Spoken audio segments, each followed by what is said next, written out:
Salutare și bine v-am regăsit pe canalul Flavius Tech. Recent am cumpărat de pe OLX o jucărie care o să mă ajute pe viitor pe canalul Flavius Tech să îmbunătățesc puțin calitatea. Un slider care mă va ajuta să îmbunătățesc puțin calitatea filmate de pe canalul Flavius Tech. Este vorba de un slider motorizat pe toate trei axele. Este de la iFootage. Este vorba de Shark Slider Mini. X2 este varianta aceasta care are mișcări motorizate pe toate trei axele. Spuneam că l-am cumpărat de pe OLX pentru că nou este foarte scump și nu sunt dispus să cheltui atât de mulți bani pentru un echipament care știu că mă va ajuta pe viitor. Am totuși un dubiu legat de ce poate să facă acest slider și sunt curios să văd cum va rezista pe viitor la ce vreau eu să fac, pentru că baza foarte mult pe filmările de tip slow motion cu acest slider, dar cu lentile macro. Deocamdată nu am încă în arsenal și asta e singurul lucru care mi-ar mai lipsi pentru echipamentul tehnic pentru canalul Flavius Tech. Îmi lipsește un obiectiv de tip macro pentru a filma detaliile la produse și de multe ori n-am putut cu obiectivul care l-am acum cu focală fixă. Este obiectivul Viltrox de 33 de mm. Dacă știți, l-am pe ZV-E10 pe Sony, mirrorless de la Sony. Cred că îl știți din clipurile trecute. Dacă reușesc să-mi iau și un obiectiv macro, sunt curios dacă acest slider va face față la mișcările cu acel obiectiv. L-am cumpărat destul de ieftin de pe OLX, ținând cont că pe un slider din acesta nou este pe internet. Când a fost el lansat este un model mai vechi, cam de vreo 5-6 ani. Când a fost lansat consta undeva la 8-9 mii de lei pe site-urile românești.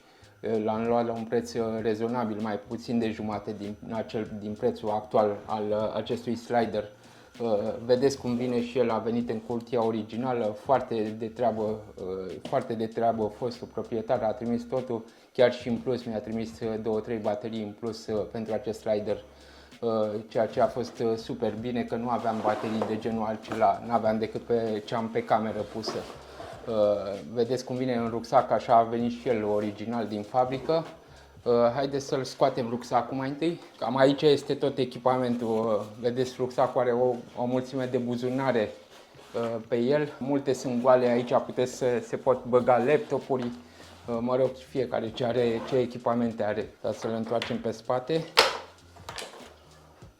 Aici vedeți că au o mulțime de buzunare puse. Pe aici am cablurile, dacă nu mă înșel.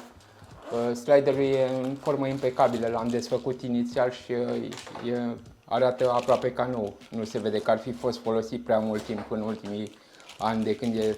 Aici avem cablurile acestea, sunt folosite pentru timelapse-uri. Dacă știți, acele imagini în mișcare cu încetinitorul, cu vedere panoramică, acele shot-uri, nu știu, pe 2 ori puteți să faceți shot-uri cu el pe 10 ore întregi și să faceți să captați acele imagini spectaculoase chiar și noaptea pentru cer. Aici este totul. În cutia asta văd că sunt două cabluri, încă un cablu de încărcare, dacă nu, toate cablurile sunt pentru timelapse. Toate cablurile acestea sunt de tip timelapse, dar pentru diferite dispozitive, pentru diferite camere, că nu toate sunt la fel. Așa, aici vedeți că mi-a mai venit și acest fir. Se folosește ca și contragreutate pentru că când sunt așezate sliderele în unghi de 45 de grade. O să vă pun eu câteva secvențe să vedeți pentru ce este acesta. Pe un capăt se atârnă o greutate și sliderul nu este atât de puternic încât să împingă camera în unghi de 45 de grade. Și se atârnă o greutate de el și acesta e cablu care îl va ține cu greutatea respectivă să ajute la mișcarea sliderului. Are motorașe destul de slăbuțe, țineți cont că e un model de slider de acum 6-7 ani. Cele mai noi sunt mult mai bune. Aici avem sliderul principal, aceasta este sania, vedeți că se mișcă de la stânga la dreapta, dar să-l punem deoparte. În cutie mai avem încă o șină, foarte bine ancorată este. Așa, vedeți, asta e șina care se pune în extensie, în prelungirea celelalte șine și pot să fac un slider, dacă nu mă înșel, fiecare segment are 40 de centimetri. Se pune în capătul acestuia și se transformă într-un slider de 80 de centimetri.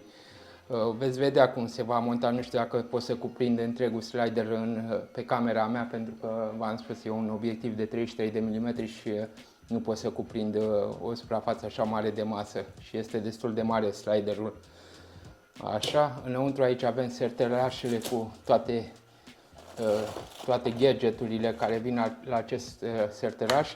Aici este partea de X2 Mini, așa îi spune, la acest cap de trepied, dacă pot să-i spun. Are motorizare pentru rotire 360 de grade și inclinație față și spate. În engleză se numește pan and tilt. Mai greu să traduc în română, mi se par ciudate cuvintele astea care sunt făcute special pentru engleză, parcă sună dubios să le traduc în română. E vorba de rotire 360 de grade și inclinare sus-jos, de fapt. Sliderul principal se va monta aici, o să vedeți imediat și o să vorbim mai multe despre el. Ce mai avem pe aici? Aici avem, acesta este motorul pe care va veni pe sliderul principal. Este un motor, aici are mufă de încărcare USB, dar poate fi și încărcat și alimentat acest motoraș direct prin micro USB și aici mufa pentru jack, v-am spus, pentru realizarea de timelapse-uri sau pentru parte de remote, că puteți să conectați mai multe gadgeturi. Iar aici e butonul de pornit. Țineți apăsat pe butonul de pornit și pornește. Ar trebui să pornească, dar nu are baterie înăuntru. Mi-am pus bateria. Aici este o husă, nici eu n-am știut exact pentru ce e o husă asta. Bănuiesc că dacă sunt outdoor, eu unul nu o să-l folosesc. Este o husă, cred că este impermeabilă și se acoperă sliderul. În caz că ești outdoor și se pune ploaia, e o husă pentru a-ți proteja echipamentele. Bănuiesc, nu sunt nici eu sigur dacă ăsta e rolul ei sau doar pentru depozitare. Așa. Aici este rotița, scripetele, ce v-am spus adineauri. Acea ață se va pune pe scripetele astea și va fi pe capătul sliderului. Aici se va monta și se va pune acea contragreutate și firul va trece pe acest scripete, rotița aceasta pentru contragreutate. Aici nu mai este nimic. Aici avem iarăși ceva. Aici sunt bateriile, două baterii, doar de două baterii are nevoie pentru acest motoraș, una, și pentru capătul de tip pan and tilt încă o baterie. Deci două baterii în total, nu trebuie trei pentru fiecare axă, pentru care trei axe, mișcare stânga-dreapta, rotire, a doua axă, a doua mișcare și încă o mișcare de sus-jos, de tilt. Deci avem aici rotița aceasta, este pentru energie cinetică, inerție cinetică, dacă pot să-i spun așa.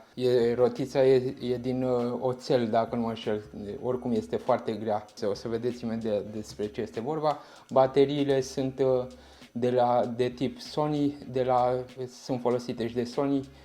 Sunt baterii destul de vechiuți, cred că o să le schimb în curând, de tip Sony NP FW50. Cred că cei care sunt în industria cinematografică știu, aceste baterii sunt folosite, sunt foarte des întâlnite. Așa, și nu mai avem nimic. Cam asta e tot în rucsac. Haideți să punem rucsacul deoparte. Deci, cum spuneam, acesta este sliderul principal. Iar rotița aceasta are două găici de metal, cred că este metal, nu cred că este plastic, da, aici de aluminiu. Și aici are și acesta are, dacă vedeți, acesta are tot la fel două intrări pe unde intră acești papuci și intră foarte ușor. Bun, și are rolul pur și simplu de a învârti această axă manual. Deci această rotiță creează energie cinetică, sau inerție cinetică, inerție în mișcare. Vedeți că el continuă să se mai miște foarte puțin după ce împing. Acesta e pentru modul manual dacă vreți să folosiți acest slider. Bun, haideți să scoatem rotița și să vedeți că, uitați cum se mișcă acum, fără rotiță, fără inerția cinetică pe care o creează această rotiță. Vedeți cât cât de greu e nu e greu de împins, pentru că el se mișcă foarte ușor, dar nu puteți să-l mișcați foarte fluid și se mișcă în sacadat. De aceea e bună această rotiță. Dar nu o vom monta, pentru că vom monta motorașul. Mai întâi haideți să-i punem o baterie motorașul. Bateria se pune foarte simplu, ca la orice aparat foto. Aliniați contactul de la baterie cu contactul din interior și pur și simplu o împingeți și atât. Asta e tot ce trebuie să faceți. Iar ca să porniți acest motoraș, mai întâi haideți să-l montăm. Se montează în felul următor. Această rotiță de alamă sau de bronz se montează în locul rotiței, unde a fost rotița inițial, și pur și simplu se apasă. Iar ca să-l porniți, când îl porniți, el trebuie să-și facă de aici, de pe buton, să dau un zoom. Am dat puțin zoom pe cameră să vedeți mai în detaliu cât pot de detaliu, că nu pot cu acest obiectiv. De aici porniți sliderul motorizat și el își va face singur, se va duce într-o parte și se va reseta singur, se va duce în axa de început. Se țin vreo 4 secunde, trebuie să țineți, apăsa pe el și vedeți că singur se duce, se resetează singur în punctul 0, să spunem că acesta va fi punctul 0 al sliderului. Ca să montați acest cap care se rotește și se înclină în sus și în jos, e numit X2 Mini, nu are o denumire specifică, e tot de la aceeași companie, tot ce a venit, toate piesele au venit de la aceeași companie. Aici vedeți că se înfiletează, aici aveți și o bulă, dacă vedeți pe acest slider principal aveți o bulă de orientat ca să nu-l puneți înclinat din greșeală. Acesta se va înclina foarte ușor, se va înfileta foarte ușor, nu trebuie să depuneți niciun efort, cam atât. Și trebuie să-i punem și bateria. Aici în spate se pune bateria. Tot la fel, o orientați cum ați orientat-o și pe cealaltă. Contacții să fie aliniați cu conectorul din interior și cam atât. Și ca să-l porniți, de pornit se pornește din spate. Haideți să văd dacă pot să-l înclin puțin. De aici se pornește și se va reseta și acesta la rândul lui. Haideți să țin puțin cât să vedeți. Porniți și acum trebuie să-și facă singur axa să se reseteze la punctul 0. Vedeți? Motorașele pe care le folosește mi-amintește foarte mult de imprimanta mea 3D. Am o imprimantă, am avut mai multe imprimante 3D și dacă nu mă înșel, motorașele dinăuntru sunt de tip stepper sau motor în pas. Pentru cei care știu ce este un motor în pas, sunt acele motorașe mici cu rezoluție foarte mare, cu mișcări cu pași foarte mici pe care puteți să-i setați. Vedeți aici că X2 Mini acesta are un buton de push lock. Acesta se pune ca să fixați acel șurub pe care se înfiletează, să-l puteți înfileta și desfileta. Bun, acum este pregătit sliderul, dar ca să folosiți acest slider trebuie într-o singură metodă se poate folosi, și anume prin telefonul mobil. Ca să-l folosiți trebuie să descărcați aplicația iFootage de la Moco, așa îi spune la aplicație, iFootage Moco. Eu am descărcat-o de 2 ori, eu am telefonul, dacă știți, telefonul meu nu are servicii de la Google și a trebuit să-l descarc de pe Aptoid. Cei care aveți Huawei și nu aveți servicii Google știți despre ce vorbesc. Trebuie să activați Bluetooth-ul. Aici la ecranul ăsta principal aveți 2 slidere, pentru că mai este un model mai nou de slider care poate fi controlat și de pe slider direct. E vorba de Shark Slider Nano. Acesta este Shark Mini X2, pentru că X2 vine de la varianta că are pan and tilt. Dați în stânga și dați scroll în stânga și vedeți că apare și aici Shark Slider Mini, acesta de față. Vă arată și o poză sugestivă. Aici butonul de connect și aici aveți în colț în dreapta sus aveți Bluetooth. Apăsați pe el. Și aici aveți cele 2 variante, deja sunt pornite și sunt găsite de aplicație X2 Mini. Este capul acesta mare care se rotește și se înclină sus-jos și sub el aveți sliderul principal, slider mini, și are ceva cod de identificare lung, nu contează, cred că sunt diferite de la caz la caz. îl conectăm pe X2 Mini, conectăm și slider mini și aici vă dă câteva detalii despre baterie, 95% și una e 100%.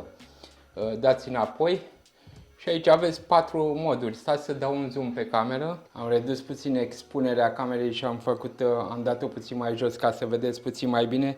Aici spuneam că în aplicație aveți mai multe tipuri de aplicații pe care să folosiți acest slider: timeline control, manual control, target control și stitching. Stitching și timeline control sunt configurate sunt aplicațiile pentru a face time-lapse-uri, bineînțeles că vă dați seama din nume. Manual control, aveți joystick-uri de pe care controlați acest slider manual, și target control, unde puteți să setați anumite două puncte A și B, cum să fie sliderul configurat. Eu pentru mine voi folosi întotdeauna target control pentru canalul Flavius Tech.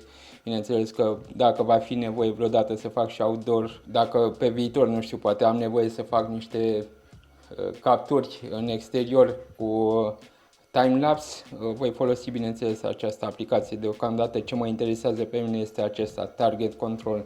Și vedeți, aici avem joystick-uri pentru device.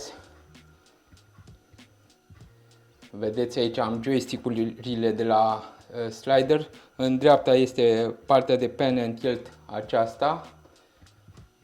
Partea aceasta este de pan and tilt și partea de jos este sliderul care se mișcă stânga-dreapta. Haideți să facem un stânga. Vedeți? E un joystick. Vedeți, dau dreapta. Pe joystick se mișcă sliderul sau în stânga.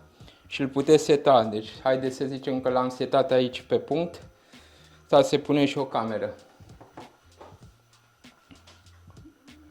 Deci puteți să-l mișcați de aici și partea de tilt, vedeți, din dreapta, de aici este partea de tilt și îl înclinați sau îl lăsați cum vreți voi. Vedeți?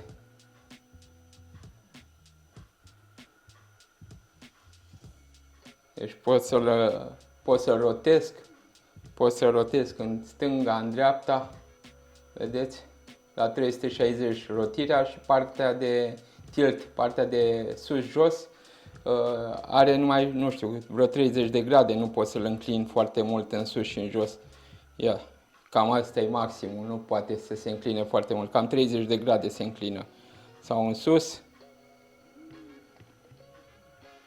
Vedeți, și cam asta e tot. Și ca să-i setez punctele A și B, adică haideți să zicem că asta e poziția pe care vreau să plece și îl dau puțin mai în stânga și vreau să plece din poziția asta, setez. Vedeți, aici am niște litere, niște butoane, set A și set B.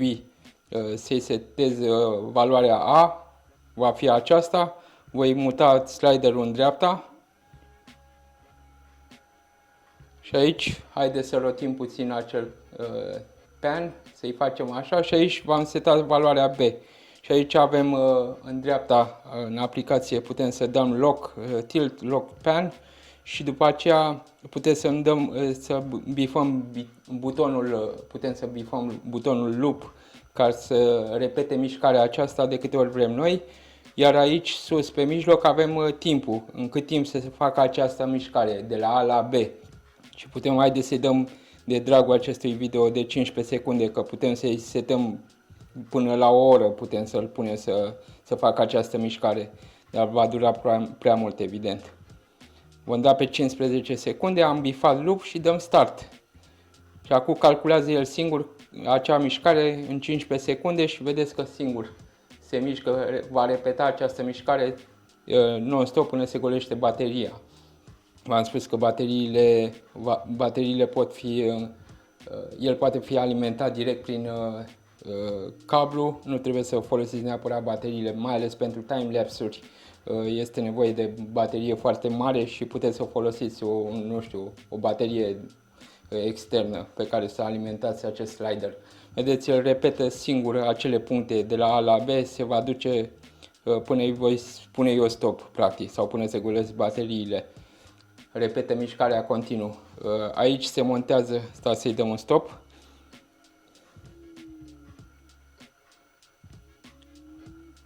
Gata, am dat aici un exit.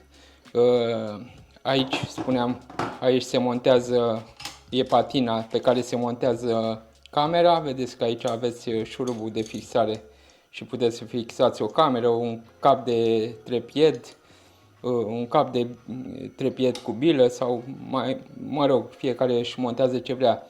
Ce este de spus, ce știu despre sliderul acesta este că nu suportă decât, dacă nu mă înșel, până la 2 kg sau chiar mai puțin. Acesta nu suportă prea multe kilograme. Mai este un bracket care se montează pe lateral și puteți să puneți echipamente mai grele de 2 kg. Nu sunt sigur dacă 2 kg sau 3 kg este maximul admis pentru acest Cap X2 se numește acesta. Dacă este prea greu echipamentul, camera, folosiți un DSLR cu o lentilă zoom care este foarte mare și are peste 2 kg. Aceste motorașe dinăuntru sunt destul de slăbuțe și nu vor rezista. Spuneam că dacă va fi înclinat în 45 de grade, ceva de genul ăsta, se va monta acel cordon pe care se atașează o greutate ca să ajute la mișcarea sliderului. Acest slider mă va ajuta să fac câteva biroluri de produse când mai primesc pe canalul Flavius Tech și fac prezentare de produse, mă va ajuta să fac zoom. Problema la mine e că nu am cameră, nu am lentilă pentru zoom. Acea lentilă macro sunt denumite, sunt foarte scumpe și deocamdată încă nu sunt dispus să cheltui atât de mulți bani pentru canalul de YouTube, pentru că nu foarte mult se uită la acest canal și nu știu dacă rentează să fac acest pas, dar până la urmă încet le voi cumpăra și pe acelea și voi îmbunătăți calitatea canalului. Spuneam de acel prelungitor de slider, de aici se desface, vedeți aici am niște cleme și el are și niște piciorușe pe care poate fi sprijinit, o să vi le arăt imediat. Ia uitați, are piciorușe de aici, se deschid și puteți să orientați aceste piciorușe jos, să-l înălțați dacă vreți sau cum vreți voi să-l folosiți, vedeți, și se pune în cap. Aici are 3 cuie, 3 nituri pe care vine sliderul care e sliderul acela care a venit, v-am spus, cu care se prelungește. Vedeți că o parte e plată și are niște găuri pe care se aliniază cu aceste nituri din capătul sliderului pe care este deja montată camera, mă rog, pe care este montat motorașul de la cameră. Se aliniază cu al vechi și se unesc foarte bine.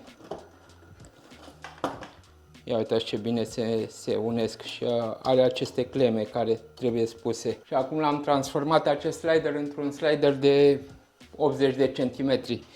Nu o să-l folosesc pentru că nu îmi folosește atât de lung sliderul acesta.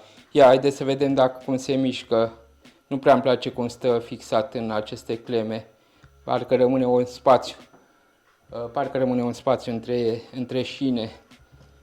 Da, când îl așez se cască puțin acest aluminiu.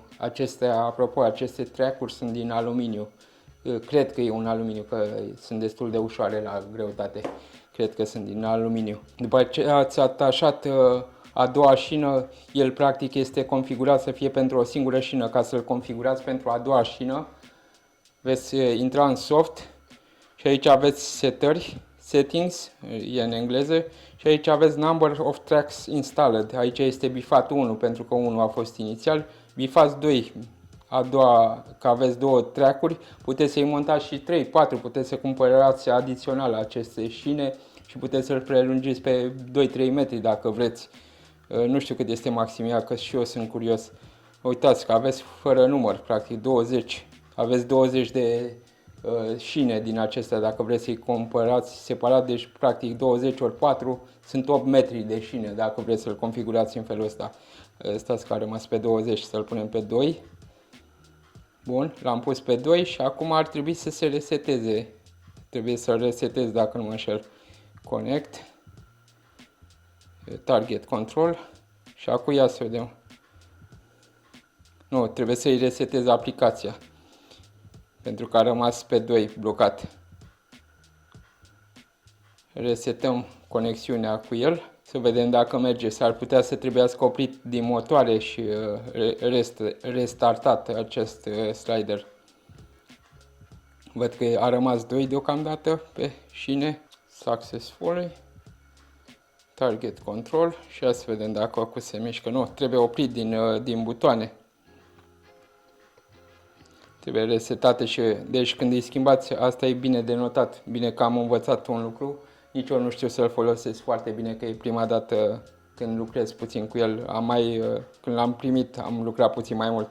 Încerc să-l opresc din buton, să-i dau switch off și să-l pornesc, să vedem dacă pornește pe întregul track, cum se resetează. Acum repornesc și pornim și X-ul. Așa. Vedeți că, uitați că se duce în capătul cealaltă, deja știe că sunt 2 șine montate. Se duce până în capăt, nu știu, cred că au senzori în capete și se duce el singur până în capătul sliderului. Să-l mut puțin așa să-l vedeți. Vedeți, s-a dus în capătul din dreapta, aici este îmbinarea, dacă o vedeți, aici e îmbinarea între șine. Și acum haideți să pornim aplicația din nou și să-l ducem în dreapta. Sunt curios să văd cum trece peste această gropit, pe unde sunt îmbinate șinele, pentru că nu-mi place cum se vede, stă puțin 1 mm, trebuie să ridic puțin de ea să se închide acel gap, acel canal. Bun. Slider mini, să nu uitați întotdeauna să-l conectați la slider mini dacă veți lua și voi pe viitor unul, bineînțeles. Pentru asta și fac acest video. Pentru cei care, nu știu, se decid să-și cumpere un slider, să vedeți cum funcționează acesta. Am conectat X2-ul.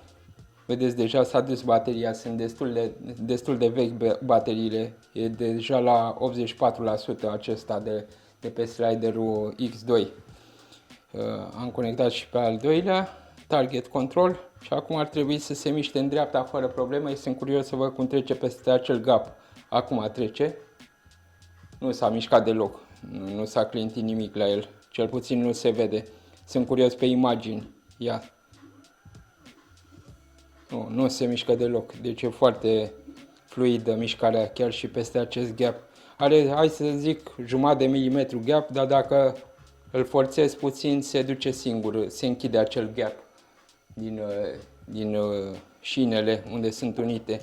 Cred că ăstea nu prea țin ele bine. Da, astea sunt, clemele acestea sunt puțin slăbite, nu știu cum. Da, clemele astea văd ca un arculeț și cred că e slăbit arculețul respectiv, că nu pune deloc presiune pe el. Ar trebui să-l capseze, ar trebui să capseze șina și să o strângă, să nu se mai vadă acel gap. Deci e ceva neregulă cu șina aceasta. Oricum eu nu o să-l folosesc pe întreg, pe ambele șine. O să folosesc una singură pentru ce îmi trebuie mie. Aceasta capsează mult mai bine, se simte că strânge foarte tare, aceasta se mișcă în gol. Da, asta, vedeți. Bun, asta trebuie rezolvată problema asta în caz că voi folosi pe viitor. Dar mă îndoiesc. Scot sliderul, îl opresc. Mai întâi, dacă vreau să-l scot de pe șină, trebuie oprit, că are motoarele stepere, sunt blocate dacă sunt pornite. Bun, și acum se poate mișca liber și pot scoate întregul slider de pe șină și îl pun pe prima șină. Foarte ușor de montat. Îi punem înapoi piciorușele, capetele de la piciorușe. Acestea sunt de plastic, apropo. Acestea cred că sunt din ABS. E un plastic foarte solid, cred că este ABS, din câte mă pricep eu de la materialele plastice, le cunosc de la imprimantele 3D. Cred că este un plastic ABS, că este foarte solid. Clemele acestea sunt tot din plastic. Și acestea de la care desfaceți piciorușele sunt tot de plastic.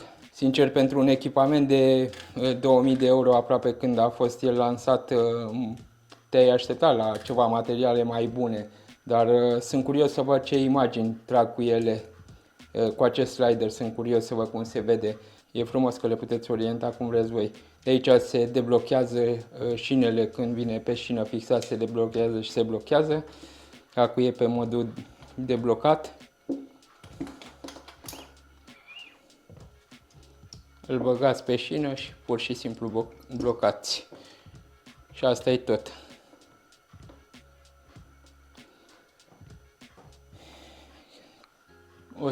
La sfârșit o să vă las câteva clipulețe, o să vă las un clipuleț să vedeți cum face slide-urile, fac, nu știu, îmi pun laptopul și să vedem ce reușesc să fac cu el. Nici eu nu mă pricep foarte bine, voi învăța pe parcurs să-l folosesc cât mai bine. Repet, o să mai am nevoie neapărat de la lentila, la Sony, la camera mea mirrorless, îmi trebuie neapărat un obiectiv macro să fac zoom pe produse, să se vadă cât mai multe detalii.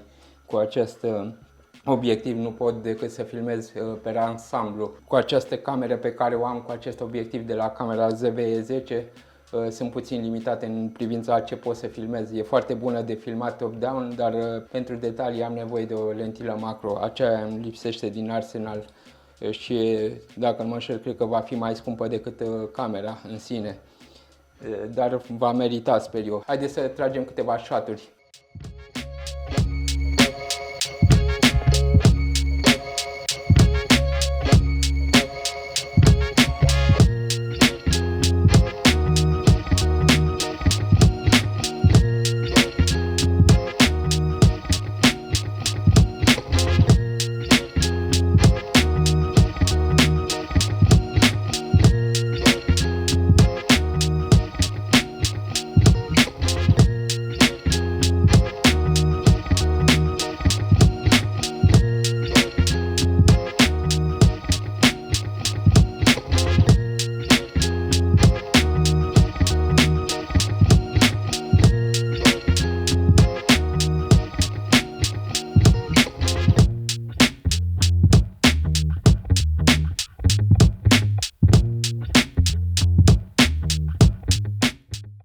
Cu mine vă veți reîntâlni săptămâna viitoare. Sper eu la următorul clip să folosesc acest slider. Depinde ce voi filma sau dacă voi face un videoclip de tip tutorial, probabil nu o să folosesc sliderul. Cu mine vă veți reîntâlni săptămâna viitoare. Pe curând!